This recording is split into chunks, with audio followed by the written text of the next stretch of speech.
sasakyan, wag lang yung puro painit. Kasi yung iba pag nakatenga yung sasakyan, walang gagamit, pinapainit lang ng pinapainit. Hindi ganun. Dapat yan, tinatakbo nyo pa rin yan. Kumbaga kung may subdivision man kayo, iikot niyo sa inyong subdivision para naman yung transmission gumana, okay? Yung rotor disc, yung brake, mawala naman yung kalakalawang dyan, preno-preno nyo rin.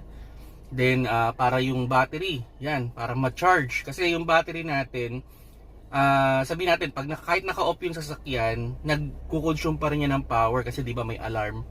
So, nagko-consume pa rin yun. So, eventually, kung hindi nyo gagamitin yan, hindi nyo paaandarin yan, yun, malidrain yung battery ninyo. So, at least sana, mga 30 minutes to 1 hour.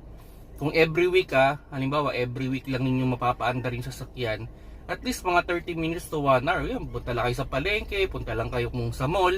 Tapos, nyo lang, hayaan nyo lang siya mag-on, kumbaga, for 30 minutes to 1 hour, para maibalik ninyo yung nawalang battery, okay, o yung charge ng battery.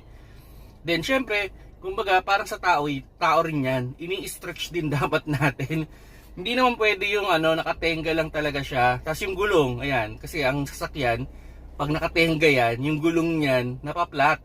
So kailangan talaga tinatakbo-takbo natin yan para yung gulong natin hindi rin naman masira. Kumbaga pag nakaset lang kasi yan doon sa isang lugar, may tendency na yun doon, parang tumigas na yun doon. So ang effect, pwedeng ma-flat yun, or yun, pwedeng magkaroon kayo ng unusual sounds. So dapat talaga nagro-rotate yung gulong na yan, okay?